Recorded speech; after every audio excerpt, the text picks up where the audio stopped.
Good morning मंडळी.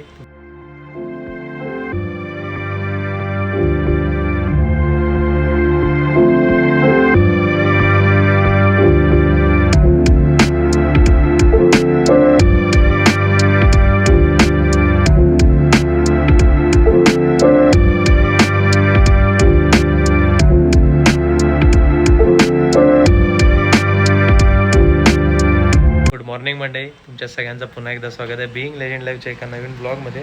आज Saturday आहे.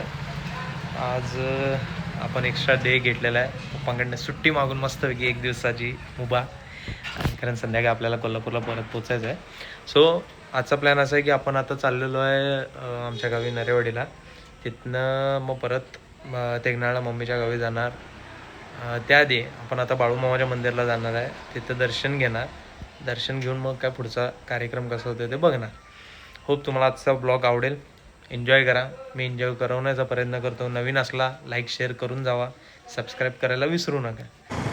तर मंडळी, आपण आता चाललो आहे बाळूमामाच्या मंदिरला, जिथं आपल्याला ना डायरेक्शन माहिती आहे ना काय माहिती आहे. आपण असंच निघालो आहे त्याला शोधत भटकंतीवरती.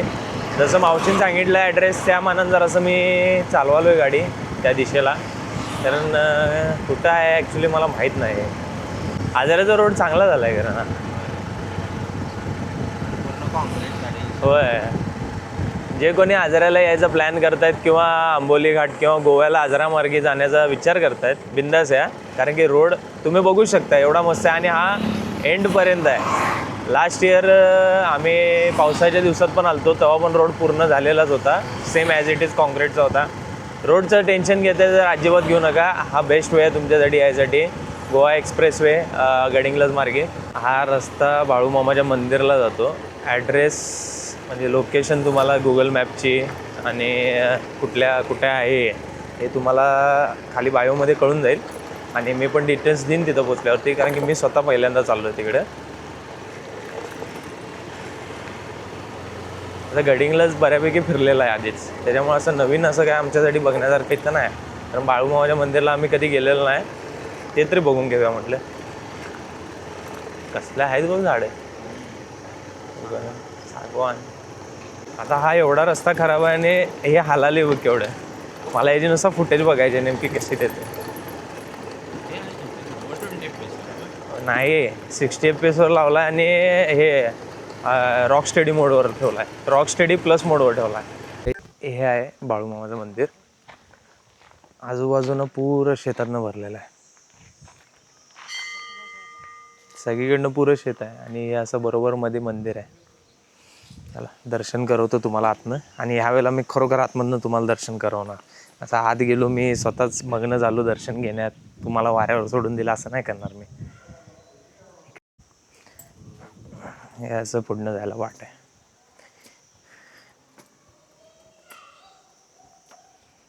असा रे असा असा कसा मस्त बांधलंय मंदिर. मेंट्रीच ठेवलंय बघ स्टार्टिंगला.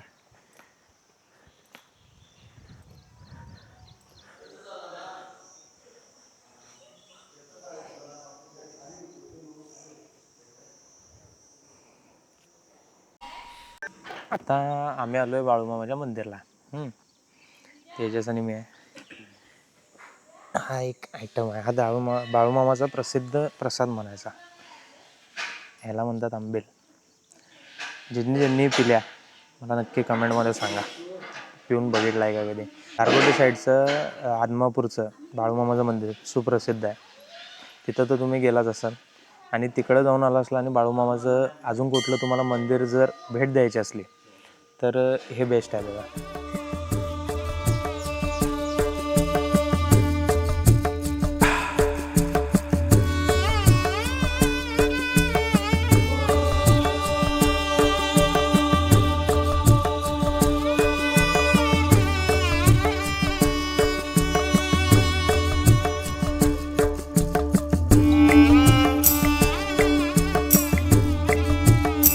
आतलं व्हिज्युअल्स नाही दाखवत कारण की फोटो आणि व्हिडिओ काढायला मनाई आहे. त्या एक ठिकाणी गेलं की तिथलं जरासं आपण गोष्टी जराशा समजूतदारीनं वागलं पाहिजे.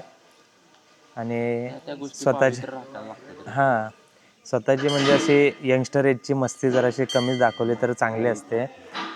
फोटो बिटो काढणं, व्हिडिओ काढणं जिथं जिथं मनाई आहे तिथं सोडून द्यायचं, जिथं काढायला चालतं तिथं काढा. सो व्लॉग एन्जॉय करा, पुढं काय काय होतं तुम्हाला कळेलच. आणि आजचा दिवस कसा जाईल पुढं मला माहीत नाही, कारण की आम्ही आलो आहे तिथं दिवसाची प्लॅनिंग करायला की आज काय काय करायचं आहे. तर प्लॅनिंग का होईना झालं आहे. बघूया पुढं कसं कसं होतं तुम्हाला व्हिडिओत दिसत राहील. आणि कधीतरी येणं झालं, मी बायोमध्ये या जागेचं लोकेशन आणि मंदिराचं नाव टाकलेलं आहे. तुम्हाला गडिंग्लज साईडला कधीतरी आला आणि बाळूमामाच्या मंदिरला भेट द्यायची असली तर नक्की इथं भेट द्या. चांगली शांत जागा आहे मस्तपैकी. चारी बाजून शेताच्या मधोमध आहे, जागा खूप मस्त आहे, या नक्की. आणि फक्त विषय असा की 4 व्हीलरला यायला जराशी वाट छोटी आहे, तर तुम्ही 2 व्हीलरनंच या. पुरी आतपर्यंत 4 व्हीलर येत नाही. मेन रोड सोडून तुम्हाला आतमध्ये यायला जी वाट आहे ती 2 व्हीलरसाठीच आहे आणि छोटी कच्ची वाट आहे. एकतर चलत नाही तर 2 व्हीलर, त्याच्याशिवाय ऑप्शन नाही. 4 व्हीलर आतमध्ये घालू नका, येणार पण नाही ते इथपर्यंत. आंबेल पण झालं. हे असे इथं आहेत ना पाण्याचे नळ बनवलेले आहेत ग्लास धुवायसाठी. स्वतःची ग्लासेस स्वतः धुवायची, इथं नेऊन ठेवायची स्वच्छ करून. मॅनेजमेंट बघा, खूप चांगलं मॅनेजमेंट आहे. स्वतः सेवा करा, स्वतः स्वयंसेवा करून घ्या, सगळं मिळणार तुम्हाला. ताटं मिळणार, प्रसाद असतो तेव्हा ताटं पण इथले स्वतःचे असतात, वाट्या ग्लासेस स्वतःचे असतात. फक्त धुवून स्वतःची स्वतः ठेवून देणे बस. सोडणं तेवढी केलेली आहे, स्वतः सगळं चांगलं केलं तर होऊन जातं. हे जे याला बाळूमामाच्या याला आपण गेलो तेव्हा आपल्याला फक्त आंबील भेटले नव्हते ना, आपण लेट झालतो ना याला. दुपारचा प्रसाद संपलेला ना तेव्हा. 4 वाजले रिटर्न. ब्लॉगमध्ये कव्हर केलंय की तेच की. इथं ॲटलिस्ट म्हणजे बघ ना, आता सकाळी मॉर्निंगला आलोय तरी भेटले ना आंबील प्यायला आपल्याला. तर आणि 8 दिवस आहे. आता ते मे बी प्रसाद पण बनवत असतील, काय सांगता येत नाही ना. हे जे बाळूमामाचं मंदिर आहे, या मंदिराचं नाव आहे श्री संत बाळूमामा हाल सिद्धनाथ मंदिर सेवा संस्थान गडिंग्लज. प्रॉपर गडिंग्लजमध्येच येतं. आणि व्हिडिओमध्ये जसं तुम्ही बघितलं असाल, ह्याची सुंदरता सांगता कमी नाही. मस्त बांधलं खरोखर ना, लिटरली बघा ना, चारी बाजून शेत आहे, कसलं भारी वाटत असेल. नेक्स्ट लेवल वाटते की नाही ते. असं आतापर्यंत आपण बघितलेले किती असे हे आहेत, अशी चारी बाजूने हिरवळीनं भरलेली जागा. कमीत कमी जागा बघितलं तर आपण तसं शेतामध्ये असं मंदिर एवढं चांगलं बांधलं आहे कोणीतरी. आणि सगळं केलं आहे. इथं बघाल तर तुम्ही CCTVज आहेत, चांगला LED मस्तपैकी मंदिराचं बोर्डिंग केलेलं आहे. आतलं फक्त इथनं बाहेरनं दाखवतो तुम्हाला, असं आहे. एक मिनिट. जिमचा फायदा बाहेरच्या बाहेर तुम्हाला दाखवण्याचा प्रयत्न आतमध्ये आपण नाही केलेलं, काय बाहेरनंच केलं आहे. आणि इकडं म्हणजे जर बाळूमामाचा काहीतरी कार्यक्रम असला किंवा अदर कार्यक्रम असले, इथं प्रसादासाठी त्यांनी एवढी मोठी छत्रछाया बनवलेली आहे स्वतःचे. आरामात 1000 लोक जेवू शकतात निवांत, इझिली जेवू शकतात. एवढी चांगली मोठी जागा बांधलेली आहे. खरोखर कधीतरी या आणि व्हिजिट करा नक्की. आजचा प्लॅन असा ठरला आहे, आपण बाळूमामाला मगाशी जाऊन आलो. आता आपण चाललो आहे प्रत्येक दादाला भेटायला, टिका दादाला आलो आहे. तसं म्हटलं त्याला पण भेटून जाऊया, बरेच दिवस आपण भेटलेलो नव्हतो. तो राहतो महागावला. आपण पहिला महागावला जाणार, तिथनं नॅरेवाडीला आमच्या गावी जाणं आईला भेटणार. तिथनं आपण जाणार तेगनाळला जाणार, तिकडं बाबांना आईंना भेटणार. मम्मी आमची सकाळीच तिकडे गेल्या बसने. आता आम्ही तिकडं जाणार आणि तिथनं वापस गडिंग्लजला येणार आणि बॅक टू कोल्हापूर आम्ही जाणार आहे. बघूया आजच्या ब्लॉगमध्ये पुढं काय काय होतं.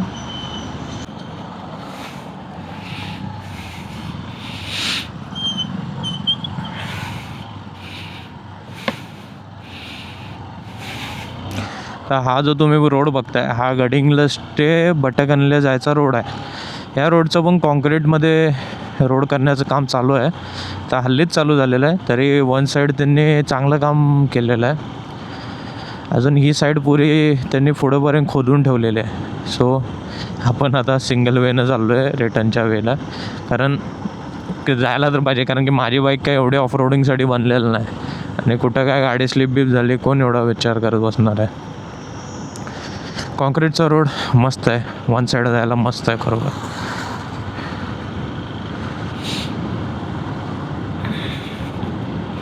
चांगला केलाय रोड त्याच्या. होय रोड मस्त केलाय की नाही. काय पण केला रोड पण चांगला केलाय की नाही.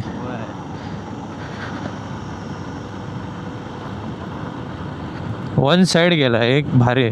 एक साईड पुरी झाली यांची वाटतं. पुढेपर्यंत पुरी यांची एक साईड झाली असं वाटतंय. म्हणजे जिथपर्यंत खोदायचं होतं तिथपर्यंत खोदलंय आणि एक साईड पुरी कॉन्क्रीटची करून झाली वाटतं. आणि ही साईड फक्त आता साईड बाकी आहे. ओके आता इथं कसं हां बॅग देख. हे आपण एक्सपिरियन्स रायडर आहे रे.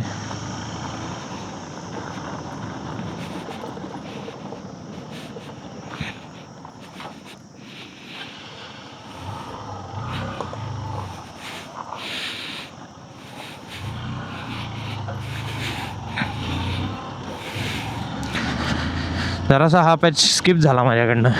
मला लक्षात नाही आलं इकडंच पॅच आहे.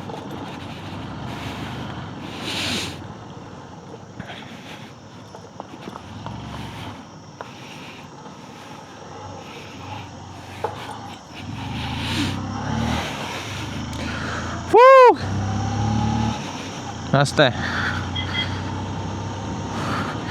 आपल्याकडे असले रोड होत नाहीत बघ. कारण खरी गोष्ट आहे. जर असे रोड कोल्हापूरमध्ये झाले तर कोल्हापुरासाठी खूप मोठी प्रगती असणार आहे. बाकी काही मागत नाही. असे चांगले रोड द्या बस. काम होऊन जाईल सगळ्यांचं. सध्या असं आहे की आपल्या कोल्हापूरच्या रोड्सवर गाडी चालवायचं म्हणजे तुम्हाला ऑफ रोडिंग प्रॉपर करायला पाहिजे.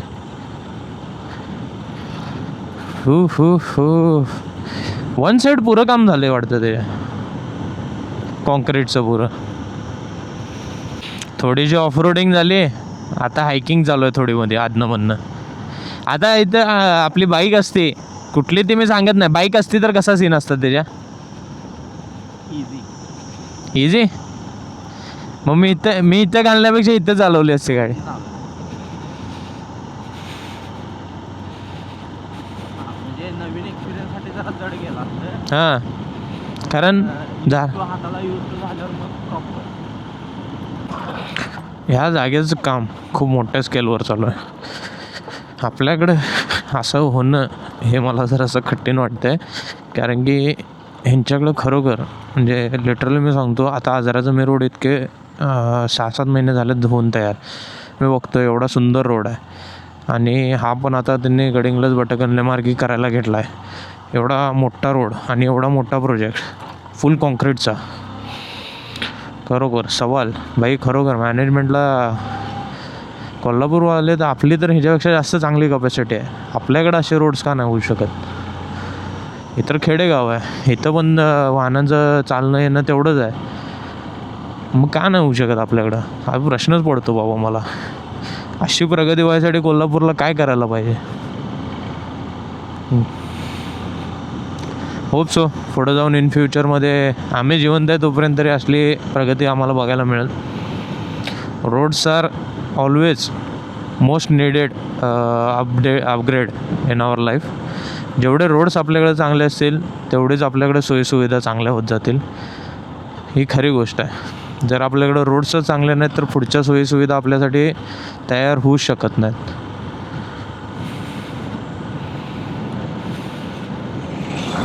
थोडी ऑफरोडिंग करून ह्या जागेचा आम्ही फायदा घेतोय. स्टँड माझा 2-4 वेळा घासला आता.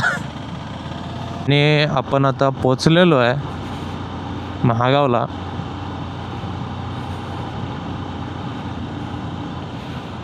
सो आपण आता पोचलो आहे. प्रतीक दादाला भेटूया. आणि इथनं आपल्याला नरेवाडीला जायला रस्ता आहे. आपल्याला इकडनं जायचं आहे.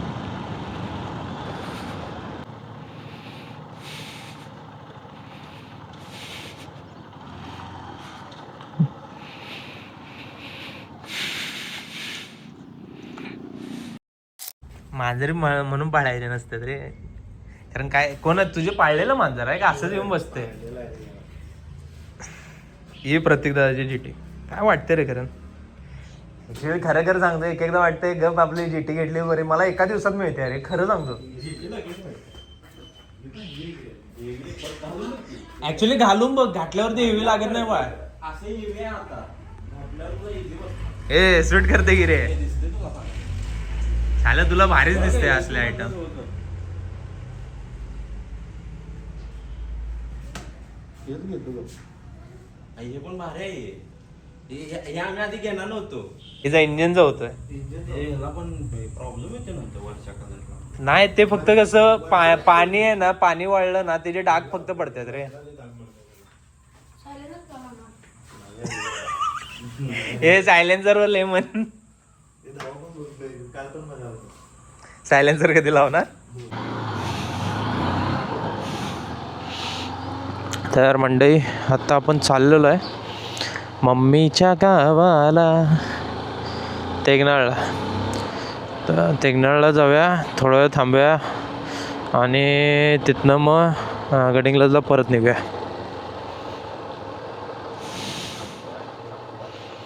भाई गरमी तुम्हाला घरामध्ये एवढी गरमी गावाकडच्या साईडला ॲक्च्युअलमध्ये एवढी गरमी नाही की नाही त्याच्या हे कडक ऊन लागते तेवढंच दुपार. हां असं वाऱ्यातलं पण गरमी जाणवत. अजिबात जाणवत नाही मग ते भारी आहे की बाबा एवढी गरमी अशी म्हणावी तेवढी गरमी लागत नाही तर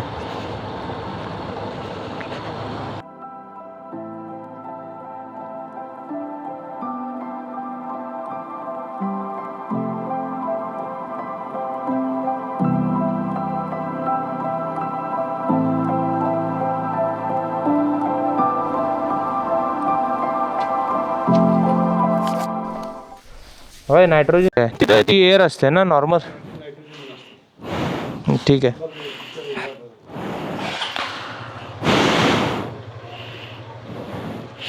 येऊ काका ओके चला मंडे बाय बाय म्हणायची वेळ आलेली आहे आपल्या प्रवासाला आपण आता गावाकडे परत चाललेलो आहे ओ माय गॉड 1.5 दिवस होतो खरं मजा केली हां फुल मजा केली म्हणजे ॲक्च्युली काय केलं ह्याच्यापेक्षा जास्त गावाकडे येऊन राहिलो ह्याच्यात जास्त आनंद आहे खरोखर आणि आपण ह्या वेळेला कोल्हापूरला परत जाताना एक नवीन मार्ग घेतला आहे शंकेश्वर मार्गे आपण चाललेलो आहे हेबाळ क्रॉस करून शंकेश्वर गडिंग्लजपासून एक 12 किलोमीटरवरती आहे आणि ह्याचा रोड हो माय गॉड कारण की जसं की तुम्ही माझ्या व्हिडिओमध्ये बघितलं असाल किंवा मी एक्सपिरियन्स करतो काळभैरी मार्गी जर तुम्ही गडिंग्लजला येत असाल तर गोवा एक्सप्रेसवे हायवे पास करून तुम्ही काळभैरी मार्गे गडिंग्लजला येता त्या रोडला खूप स्पीड ब्रेकर आहेत खूप रोड पण जरासा आधीमध्ये पॅची आहे कारण हाय चांगला आहे ठीक आहे रोड कारण खूप म्हणजे खूप तिथं स्पीड ब्रेकर्स आहेत गावं असल्यामुळं इथं पण गावं आहेत कारण हा बनवला एक्सप्रेसवे हा हे पुरा कॉन्क्रीटचा 2 पदरी मोठा रोड आहे सो मायला नाही वाटत ह्याच्यापेक्षा बेस्ट रोड तुम्हाला back to Gadhinglaj to Kolhapur जायला मिळू शकतो आम्ही ह्या वेळेला ट्राय करण्याचा प्रयत्न लास्ट टाईम आम्हाला जायचं होतं कारण रात्र झालं ते उगाच रस्ता वगैरे आम्ही चुकलो तर ते झंझटमारी नको करायला म्हणून आम्ही गेल्या वेळेला ह्या रस्त्यानं आलो नव्हतो तर आपण ह्या वेळेला चाललो ह्या शंकेश्वर मार्गे मला तर रोड आत्तापर्यंत खूप चांगला वाटला एक 8 किलोमीटर आमचे झालेले आहेत अजून एक 5-6 किलोमीटर समथिंग बाकी आहेत हायवे याच्या आधी but road extremely good nice work by Maharashtra government here but when it will happen in Kolhapur is a big mystery और I say anything can happen if the government is doing right job at the right place बऱ्याचशा गोष्टी असं म्हणू शकता तुम्ही की बऱ्याचशा गोष्टी अशा असतात ज्या वेळेत न होण्याच्या मागं पण बरीच कारणं असतात असू शकतात काही कारणं कोल्हापूरमध्ये पण रोड डेव्हलपमेंट न होण्याचे ते मला पॉईंट आऊट नाही करायचे तो शासकीय काम आहे आणि आम्हाला त्याच्यामध्ये घुसायचं पण नाही पण ॲज अ रायडर म्हणून खरोखर माझी इच्छा आहे की बाबा कोल्हापूरमधले रोड चांगले व्हावे सगळे ॲडव्हेंचर बाईक घेऊन नाही फिरत ब्रो सगळे ॲडव्हेंचर बाईक घेऊन नाही फिरत की तुम्ही रस्ता खराब दिला आणि एकदम आरामात ते ॲडव्हेंचर रोड ऑफ रोडिंग करत ॲडव्हेंचर करत जातील काही लोकांकडे काही म्हणण्यापेक्षा मोस्ट ऑफ द लोकांकडे बेसिक गाड्या असतात जसे माझ्याकडे युनिकॉर्न आहे माझी अशा गाड्यांना पण सुटेबल असतील असे रोड्स मिळाले तर ते चांगलंच होतं जनतेसाठी सो बघू कधी कोल्हापूरची अशी प्रगती होते की बाबा आमच्याकडचे पण सगळे सिटीमधले रोड एवढे चांगले सुंदर मस्तपैकी कॉन्क्रीटचे होतील. Hope so. ॲटलीस्ट असं नाही म्हणून कॉन्क्रीटचेच पाहिजेत, बट डांबरचे पण चालतील, कारण ते चांगले पाहिजेत, टिकाऊ पाहिजेत. असे नाहीत की बाबा ते 4 दिवसात खराब होतील, एक पावसाळा आला एका पावसाळ्यातच खड्डे पडतील, असं नको आहे. चांगला पाहिजे. होप सो इन फ्युचरमध्ये हे सगळं होऊन जाईल जे आपल्याला वाटतं ते. बघू पुढं कसं कसं काय काय होतं. हा रोड काय स्ट्रेट आहे, डायरेक्ट तवंदी घाटलाच जातो. भारी आहे भारी आहे, खरोखर मस्त आहे. आवडला रस्ता, चांगला केला आहे खरोखर. एवढ्यात आपण हायवेला तिथं आत्ता अजून पण आहे ना, आपण तिथं वरतीच असतो बघ.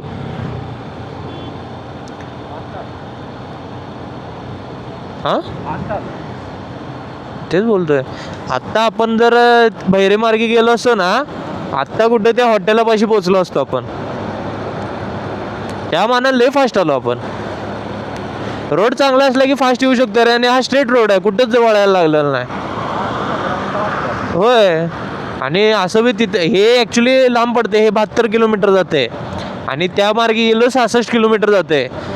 रोड बारका आहे, स्पीड ब्रेकर जास्त आहे, स्पीड कमी जाते. असं गेलं काय तसं गेलं काय हे उलट जास्त किलोमीटर आहे, कारण तेवढंच पडते ना. 5व्या गिअरला मी बदललेली पण नाही गाडी अजून.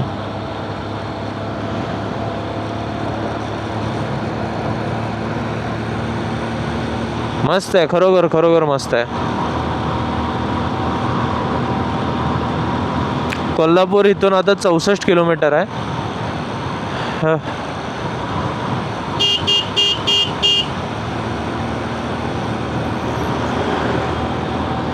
मस्तपैकी जाऊया आपण आता सुसाट.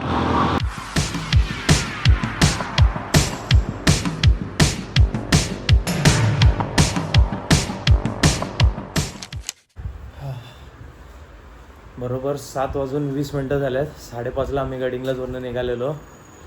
जस्ट आम्ही आता घरी पोचलेलो आहे, आणि हे तुम्ही बघू शकता पसारा. मी अजून जॅकेट वगैरे काहीच काढलेलं नाही, असंच आहे सगळं.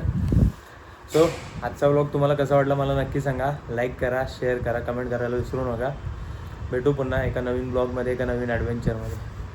चलो बाय.